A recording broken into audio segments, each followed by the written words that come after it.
semua sudah saya pasang in. So skru-skru pun ada yang tiada, saya pergi beli. Oke, untuk Fuji 15 Fuji 13 nih untuk Wira Video. So skru pun semua sudah, hampalang pun sudah ikat semua dengan ikut size dia semua.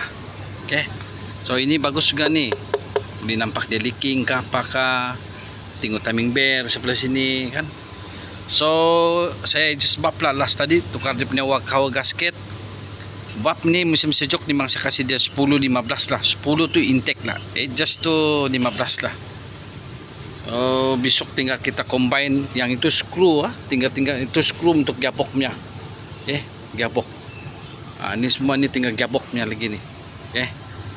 Bersyukur satu orang gantung si babau lah. Ini boleh cakap 90% saya lah. Piston ring, corner bearing, main bearing semua hampalang, cuci pun saya. Jadi tinggal. Cuci saya, gain bar saya. Kamu tahu lah kan.